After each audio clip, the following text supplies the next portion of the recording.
अभिवादन स्वीकार करिए अभिनेंद्र का।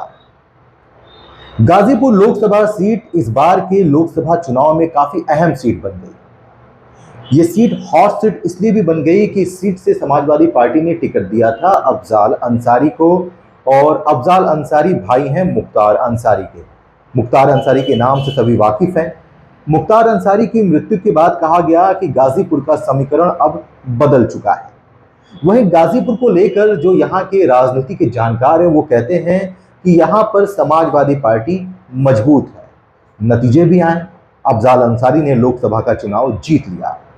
लेकिन इन सब के बीच में सबसे बड़ी बात ये थी कि जिस समीकरण की बात गाजीपुर में कही जाती है, यानी समाजवादी पार्टी के समीकरण की बात, यानी मुस्लिम और यादव वोट बैंक की बात, कहा जाता है कि मुस्लिम और यादव वोट बैंक की वजह से ही समाजवादी पार्टी यहां पर चुनाव जीतती है। लेकिन इन बातों में कितना दम है इसको भी समझने की जरूरत है। क्या केवल मुस्लिम और यादव मतदाताओं की वजह से समाजवादी पार्टी जीत सकती है?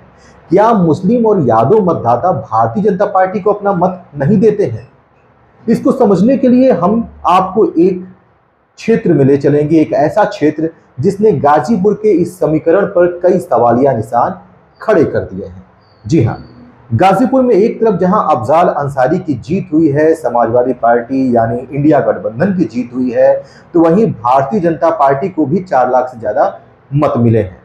और सबसे बड़ी बात यह है कि इसी गाजीपुर में मुस्लिम मतदाताओं ने भारतीय जनता पार्टी को अपना मत दिया है। अब आप कहेंगे ये कैसे संभव है? अगर मुस्लिम मतदाता मत अपना भारतीय जनता पार्टी को देते तो समाजवादी पार्टी जीतती कैसे? तो इस भ्रम को भी हम दूर कर देते हैं और आपको लेकर चलते हैं दिलदार नगर नगर पंचायत। जी हां, दिलदार नगर नगर पंचायत में वार्ड नंबर 8 और वार्ड नंबर 11 की बात करेंगे। ये नगर पंचायत क्षेत्र है। इस नगर पंचायत क्षेत्र को कहा जाता है कि ये मुस्लिम बाहुल्य क्षेत्र है। यहाँ पर मुस्लिम मतदाता ज्यादा है। ये मैं नहीं कह रहा हूं, ये यहाँ के स्थानीय लोग कहते हैं, यहाँ के राजनीति के जानकार कहते हैं। और आपको एक बात बता दें, इस नगर पंचायत क्षेत्र में भारतीय जनता पार्टी 700 से ज्यादा मतों से जीती है। अब पूछिए कैसे? वार्ड नंबर 11 की अगर बात करें तो वार्ड नंबर 11 में मुस्लिम मतदाता ज्यादा है, हिंदू मतदाता भी अच्छी संख्या में है।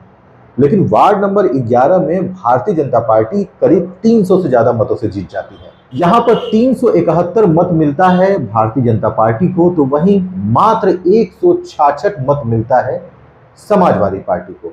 अब जरा सोचिए, वो क्षेत्र जो मुस्लिम बाहुल्य है, उस क्षेत्र में 371 वोट भारतीय जनता पार्टी को पड़ रहा है। वहीं वार्ड नंबर 8 की बात करें तो वहां पर भी 340 मत जो है वो भारतीय जनता पार्टी को पड़ा है।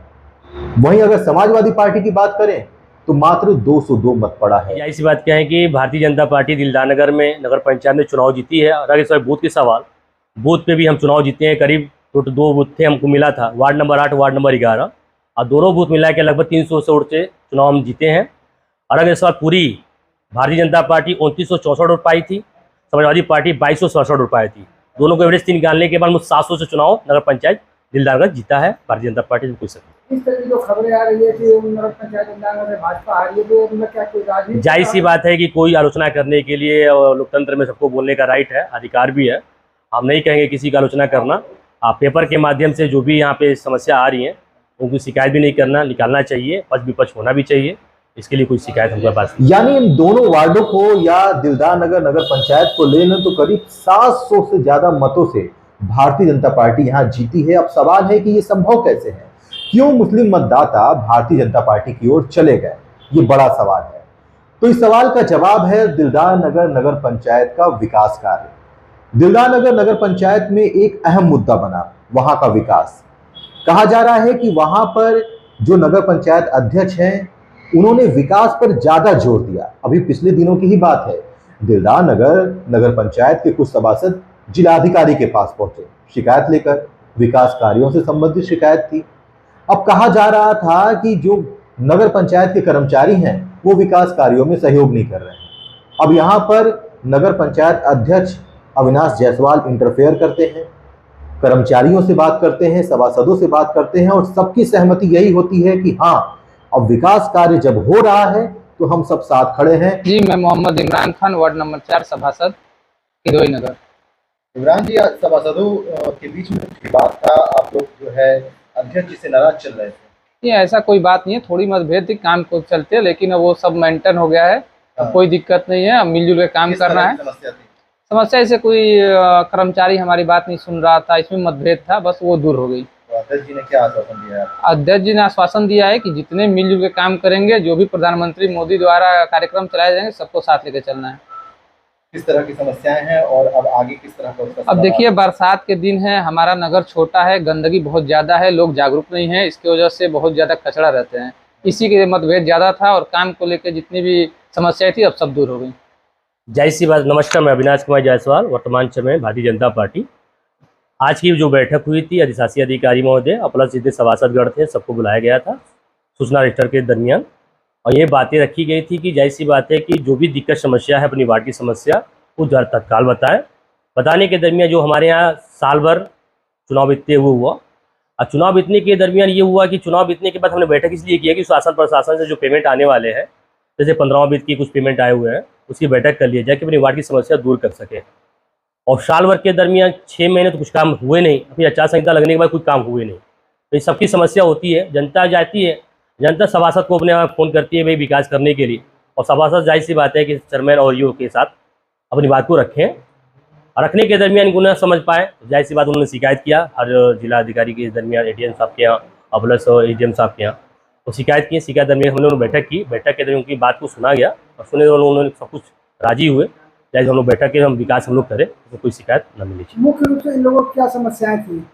मुख्य रूप से समस्या यही थी कि वार्ड की समस्या जैसे नाली प्लस लाइटिंग और प्लस कुछ चीज़ें ऐसी हो जाती है, जैसे आज के डेट में डेंगू चल रहे हैं, साफ सफाई सब कुछ ठीक था, बस कुछ वजह से हमारे यहाँ कुछ बजट के अभाव में कुछ काम नहीं हो पाए, उनकी शिकायत थी, उस शिकायत को हम लोग पूरा करने का पूरा काम करेंगे। कोई अब क्या लगता है आगे किस नगर पंचायत को किस दिशा में कैसे रुख? अब जाहिर सी बात है कि सभासद से हम यही कहेंगे कि जितने अपनी वार्ड की समस्या है, सभासदगण की कमेटी तैयार हुई अभी कुछ पल पहले, तो जिसमें से हमारे सभासद के जैसे अपने लोगों के बीच में उन्होंने अध्यक्ष चुना है, जिसमें कृष्ण मोहन गुप्ता जी उनके प्रतिनिधि हैं, उनके जो अध्यक्ष चुनी गई वो सपना गुप्ता हैं, और गुप्ता के दरमियान नया आज सभासदगण का चयन हुआ है, जिसको अध्यक्ष चुन के लोग उन्होंने भारी मतों से उनको विजयी बनाने की घोषित नगर पंचायत के कैंपस के अंदर किया।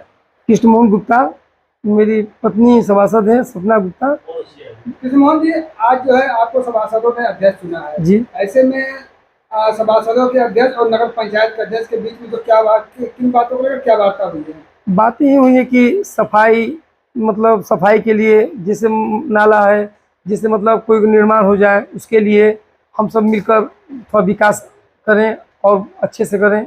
और शायद यही कारण रहा कि केवल मुस्लिम सभासद ही नहीं भारतीय जनता पार्टी के साथ हैं, बल्कि मुस्लिम मतदाता भी भारतीय जनता पार्टी के साथ हैं, और यही कारण है कि दिलदार नगर में जो 700 से ज्यादा मतों से भारतीय जनता पार्टी की जीत हो रही है, वो इसी वजह से हुई है।